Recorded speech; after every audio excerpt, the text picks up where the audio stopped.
Hello dear students, welcome to Subhajit academy. আমাদের সাথে আছে কুনাল মাইতি। তো কুনাল মাইতি, তোমার পুরো লাইফ জার্নিটা আমাদের সাথে শেয়ার করো। আর তুমি এবছর কি অ্যাচিভ করেছো সেটা আমাদের স্টুডেন্টদের সঙ্গে শেয়ার করতে পারো। হ্যাঁ দাদা, এবারে আমি জিলেট দিয়েছিলাম। জিলেটে আমার র্যাঙ্ক হয়েছে জিএমআর 8। হুম। আর আমার মার্কস এসছে 47.666। আচ্ছা, জিএমআর। এবার তোমার কলেজ কি ছিল? আমার কলেজ ডিপ্লোমা। ছিল এপিসি রায় পলিটেকনিক, হুম। আর আমার ডিপার্টমেন্ট ছিল ইলেকট্রিক্যাল। ইলেকট্রিক্যাল ডিপার্টমেন্ট ছিল। তো এই পুরো বছরের জার্নি তুমি বলো, তার আগে তোমার কি ডিপার্টমেন্ট নেওয়ার ইচ্ছা আছে যাদবপুর ইউনিভার্সিটিতে? যাদবপুর ইউনিভার্সিটি, আমি যেহেতু ইলেকট্রিক্যাল থেকে হুম। ছিলাম, তো আমার ইটিসিএ তে একটু ইচ্ছা আছে যাওয়ার, হ্যাঁ। টেলিকমিউনিকেশনে। আর যদি ওটা তো হয়ে হুম যাবে হুম আশা করি। আর একটু সিনিয়রদের সাথে কথা বলবো, তারা যেরকম অ্যাডভাইস দেবেন, যদি মনে হয় যে ইটিসি তে গেলে হয়তো খুব চাপ হবে বা হুম। কিছু, কারণ ইউনিভার্সিটি এমনিতেই শুনেছি আর কি, হ্যাঁ, মানে ডিপার্টমেন্ট শিফটিং এ যদি সাবজেক্ট হ্যাঁ ওয়াইজ প্রবলেম হয়। প্রবলেম হয়, বা ইউনিভার্সিটি এমনিতেই নাকি একটু ওদের বেটার কোয়ালিটির হুম। সব কিছু, ফ্যাকাল্টিরাও নাকি খুব হ্যাঁ, একটু টাইট থাকে। টাইট থাকে, হ্যাঁ আচ্ছা, সেটাই। এই সুন্দর rank, under 10 single digit rank জিলেটে। তো এই র্যাঙ্কের পিছনে পুরো জার্নিটা আমাদের সাথে যদি শেয়ার করো, আর তোমার কোন ব্যাচ ছিল, কবে থেকে তুমি পড়াশোনা স্টার্ট করেছো? তো প্রথমেই বলতে গেলে আমার সত্যি কথা বলতে গেলে, আমি মানে প্রথম থেকে যদি স্টার্ট করি, আমি ডব্লিউবিজেই দিয়েছিলাম। হুম মানে এবারে আমাদের ব্যাচ ছিল, মানে আমি যেবারে মাধ্যমিক দিই, তো সেবারে লকডাউন চলে আসে, এবারে হুম ফোন চলে আসে, সেহেতু আমি আহ, মানে ডিসেন্ট ব্যাক বেঞ্চার ছিলাম, তোমার হুম এখানেও যেরকম ছিলাম হুম ব্যাক বেঞ্চার। আমার টেনে আমাদের লকডাউন চলে আসে, এবার বাড়িতে আমাদের স্মার্টফোন ছিল না, হুম এবার ওই সময়ই স্মার্টফোন আসে বাড়িতে। এবারে ওই স্মার্টফোন আসার কারণে একটু গেম অ্যাডিক্ট হয়ে গেছিলাম, সেই রকম মানে 11-12টাকে আমি ঠিকমতো কভার করতে হুম পারিনি, এবারে ওই জন্য ডব্লিউবিজিতে আমার খুব ভালো র্যাঙ্ক আসেনি। হুম তারপর একটা জেঠুর থ্রু জানতে পারি এরকম জেক্সপো দেওয়া যায়, ডিপ্লোমা করা যায়, সেখান থেকে ডিপ্লোমা করি। এবার ডিপ্লোমাতে আমাকে একটা, আমার কাকু ছিলেন, তিনি বলছেন এর মানে জিলেট হয়, তার থ্রু বিটেক করা যায়। এবার হুম। তখন থেকেই আমার প্ল্যান ছিল যে আমি এটা বিটেকটাও কোন করে ইয়ার নেব। থেকে, ফার্স্ট ইয়ার? ওটা ফার্স্ট ইয়ার থেকেই। হুম এবার সেকেন্ড ইয়ারে আমাদের সিনিয়র টনি দেব শর্মা হুম ছিল, হুম তারপরের বছর সিনিয়র অজয় পরামানিক মনদীপ হুম। ছিল। হ্যাঁ। তো আপনার একাডেমি সম্পর্কে তো ওদের থ্রুই জানতে পারি। হুম। এবার জেনে আমি প্রথমে অনলাইন নিয়েছিলাম জুলাই জুলাই হ্যাঁ, মাসে 2025-এ। টনিদেব জুলাইতে, শর্মার 3 র্যাঙ্ক, হ্যাঁ মনদীপের 3, 3, অজয়ের 8, 8। 8 হুম। ওদের থ্রুই জানতে হ্যাঁ। পারি, এবং আপনার একাডেমি থেকেই হ্যাঁ, একদম। তা সেকেন্ড ইয়ার অনলাইন নিয়েছিলে? না না, হ্যাঁ থার্ড ইয়ারে, থার্ড ইয়ার। 2025-এর জুলাই মাসে হ্যাঁ। অনলাইন নিয়েছিলাম। আচ্ছা। এবারে অনলাইনে একটু প্রবলেম হয় বলতে, মানে এই ধরুন পড়তে পড়তে আপনার লেকচার হতো, হুম পড়তে পড়তে হয়তো একটু শুয়ে পড়লাম, এবার ওই যে একটা থাকতো, ওখান থেকে একটু পড়ার থেকে ডিস্ট্রাক্ট হয়ে হুম। যেতাম। এবার ওইটা থেকে দূরে করার জন্য আমি করলাম, বাড়িতে বললাম যে এরকম হচ্ছে, তো বললো ঠিক আছে তাহলে অফলাইন করে নে। তাহলে অফলাইন তারপর শিফট হয়েছিল। শিফট অফলাইন হয়েছিলাম কোন মান্থে ডিসেম্বরে। শিফট হয়েছে? ডিসেম্বর শিফট ডিসেম্বরে হয়েছে। শিফট হয়ে গেছে। এবার দিয়ে এবার তারপরে যে অফলাইন আসার পর যে তোমার একটা পড়াশোনার আলাদা একটা স্পাইক চেঞ্জ হলো, তো হ্যাঁ হ্যাঁ, সেটা বলো, কি কি ফিল করতে পারছো ফিল এখানে? করতে বলতে মানে এখানে কি বাড়িতে কি জার্নি ছিল অফলাইনে এসে? বাড়িতে থাকলে এক নম্বর তো আপনার সাথে ইন্টারাকশন হুম। হয় না, আশেপাশে একটা এনভায়রনমেন্ট নেই। এনভায়রনমেন্টও নেই, বা আশেপাশে যে একটা কম্পিটিশন বুঝতে পারবো হুম যে কিরকম কি পড়ছে এরা, বা এরা কিরকম হার্ডওয়ার্ক করছে, সেরকম দেখে একটা, কি বলুন তো, যে আপনার থেকে যদি কেউ বেটার হয়, তো হুম। তাকে দেখলে যে ও পারছে আমি কেন পারবো না, এবার ওকে ওর ওকে। সাথে কম্পিট করতে হবে। বা আপনি যেমন বলতেন এই যে মনকে বোকা বানাও, এই যে কথাগুলো সামনে থেকে শুনতে সত্যি ভালো লাগে। হ্যাঁ। এই তারপরে একটা ভাইব ম্যাচ করে ভাইব যে আমি ম্যাচ করে। ডাইরেক্ট কোশ্চেন অ্যান্সার হ্যাঁ দিচ্ছি। হ্যাঁ হ্যাঁ। তা একটা টাইম পাচ্ছি, ওর মধ্যে কোশ্চেন সবার আগে অ্যান্সার হ্যাঁ, দিচ্ছি। এই যে করার একটা যদি কারোর মধ্যে চেষ্টা থাকে, সত্যিই সে অবশ্যই পারবে।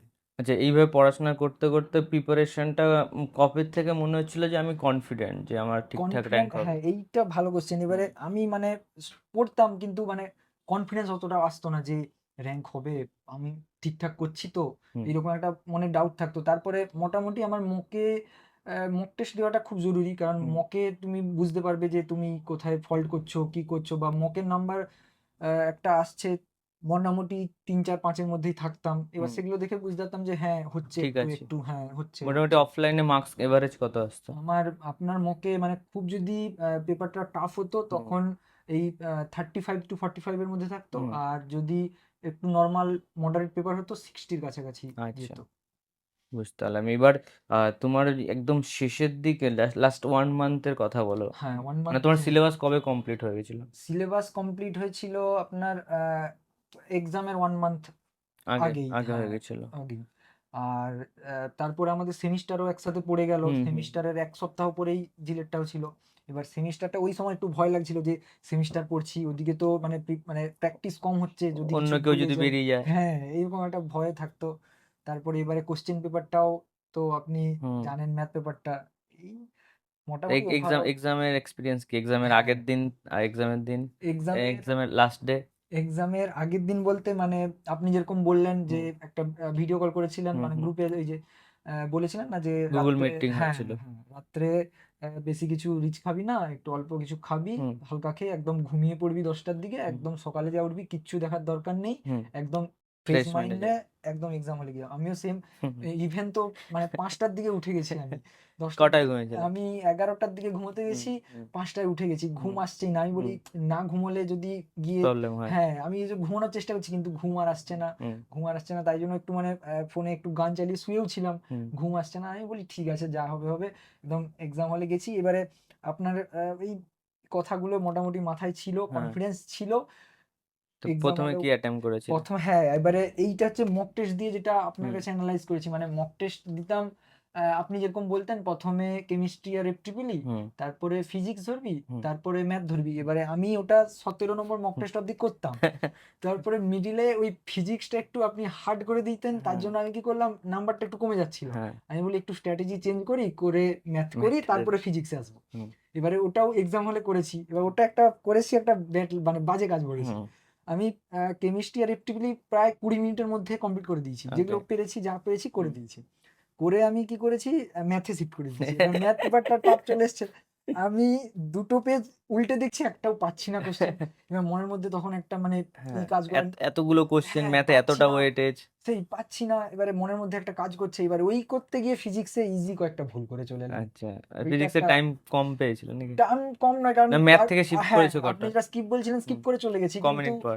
হ্যাঁ, আমি 2 পেজ উল্টালাম, দেখলাম হচ্ছে হচ্ছে না। না, ফিজিক্সে শিফট করে গেলাম। কিন্তু হুম। মনের মধ্যে মধ্যে তখনও ভয় চলছে যে যে ম্যাথ যদি না ম্যাথ হয়। পাচ্ছি না, হ্যাঁ কি হবে, কি আর এটা হবে? যদি উল্টো হতো যে আমি ম্যাথ দেখবোই না, একটা কোশ্চেনও দেখবো না, আগে কেমিস্ট্রি, হ্যাঁ, এফটিপিলি, তখন ফিজিক্স, ওইভাবে ফিজিক্সটা আমি পুরো, বলেছি। হ্যাঁ, ফিজিক্সটা পুরো ফ্রেশ মাইন্ডে হয়ে যেত। হ্যাঁ ইজি ভুলগুলো হতো না। যেমন ওই K1 K2 যে অঙ্কটা ছিল, আমি মানে 2A 12 হ্যাঁ। করেছি, দুটো যোগ করেছি, কিন্তু 2A কি কেন করলাম ঘরে এসে আমি ভাবছি। ওটা একটা গেল। তারপরে আরেকটা ছিল সেই ওয়ার্ক ডান নেগেটিভ হুম। গ্র্যাভিটেশন, পজিটিভ করে দিলাম।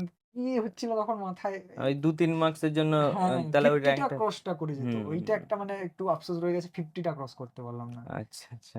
তো র্যাঙ্ক 8 তো, হ্যাঁ তো ঠিক আছে, নিজের ড্রিম ডিপার্টমেন্ট পেয়ে যাচ্ছ। হ্যাঁ বলো। আচ্ছা, নেক্সট প্ল্যানিং কি আছে in next future? Planning in future বলতে দাদা ওই একটু গেট দেওয়ার একটা হুম ইচ্ছে হুম। আছে।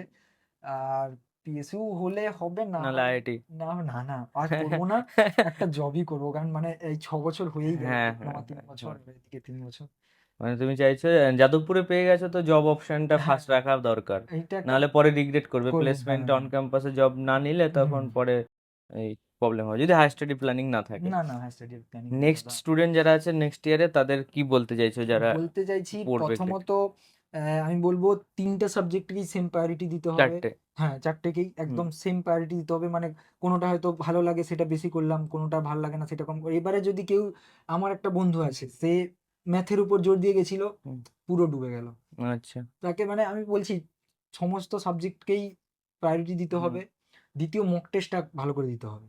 কারণ মক টেস্ট থেকে এই যে আপনার যেরকম বলেছিলেন প্রথমে কি শুরু করব, হুম কি করব, এগুলো যদি ফলো করে, এই যে টাইম মেনটেন করা, যে 20-25 মিনিটের মধ্যে কেমিস্ট্রি কমপ্লিট করা, তারপরে 30 মিনিটের মধ্যে ফিজিক্সটা কমপ্লিট করা, তারপরে পুরোটা ম্যাথকে দেওয়া, এই যে টাইমগুলো, হুম। এগুলো প্র্যাকটিস করা, মক টেস্টটা দিতে হঠাৎ করে হবে। এক্সামের দিন হবে হ্যাঁ, না, না না না, এটা তো তোমাকে হবে ফিজিক্স না। কেমিস্ট্রি এফতে পেলে উইদিন 1 আওয়ার ডান করে দিতে হ্যাঁ, হবে, আপনি তারপরে যেরকম ম্যাথ যদি ইজি হয় তো হবে। আপনি যেরকম এই যে বলেছেন মক টেস্টটা একদম মাস্ট, মক টেস্টটা তো দিতেই হবে। মক টেস্টটা একদম এক্সাম, আপনার মানে যে এনভায়রনমেন্টটা কিরকম হুম। হবে, এই যে এগুলো প্রেসার হ্যান্ডেল গেছে করা, এগুলো, ওএমআর এর টেস্ট হ্যাঁ দেওয়া। হ্যাঁ হ্যাঁ এইগুলো তো তোমরা শিখলে এরকম দেখবে। ওএমআর এর হুম, এক্সাম দিতে তো, হ্যাঁ হ্যাঁ দাদা। তো এই ওএমআর এক্সাম দেওয়া, ফিল আপ করা, হুম কোথাও হুম ভুল হুম, হচ্ছে ভুল সেগুলো হচ্ছে তো ইম্পর্টেন্ট একদম। আছে। কারণ একটা ভুল হয়ে গেলে কম্পিউটার যদি রিড না করে, হুম সেখানে নাম্বার কমে যাবে, বা হয়তো রোল নাম্বার, অ্যাপ্লিকেশন নম্বর লিখতে গিয়ে ভুল করে দিলে, তো অবশ্যই বলবো মক টেস্টটা দিতে, আর মক টেস্টটা যত পারো বেশি করে দিতে। আর দাদা তো আছেই হেল্প হুম। করার জন্য সব সময়।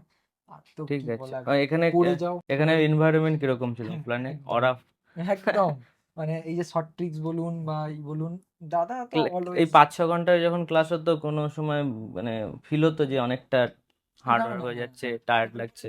সেই 10 ঘন্টার ক্লাসও তো করেছি, হুম, ম্যারাথন গুলো ওগুলোও তো পুরো অ্যাটেন্ড করেছি বসে বসে। আপনি ওই 3টার দিকে খেতে বেরোনো, হ্যাঁ তারপরে আবার 8টা অবধি, সকাল সেই 10টা থেকে এসে একদম। মোটামুটি ওই 10 ঘন্টা ক্লাস করা তো ইম্পসিবল হবে, যেটা তুমি করেছো, ঠিক আছে। হ্যাঁ, ওটা আমরা মোটামুটি যে কজন অফলাইনে ছিলাম প্রায় সবাই অ্যাটেন্ড করতাম আমরা। আচ্ছা আচ্ছা, ঠিক আছে, তো অল দ্য বেস্ট, সবাই পড়াশোনা করো নেক্সট ইয়ারের জন্য। আর কুণাল আরো রিচ করুক, আরো বেটার বেটার জায়গায় যাক। থ্যাংক ইউ তো দাদা। এরপরে যখন প্লেসমেন্ট হয়ে যাবে আমরা আবার পডকাস্ট করবো, ওকে। তো কুণালের জন্য আমাদের একাডেমিক থেকে কিছু গিফট আছে। তো ফার্স্ট এটা কুণাল তোমার জন্য, থ্যাংক ইউ দাদা। এটা একটা মেমোরি হিসেবে থাকবে, থ্যাংক ইউ। Next gift. তো অল দ্য বেস্ট কুণাল, তো আবার আমরা দেখা করব নেক্সট টাইম। টাটা।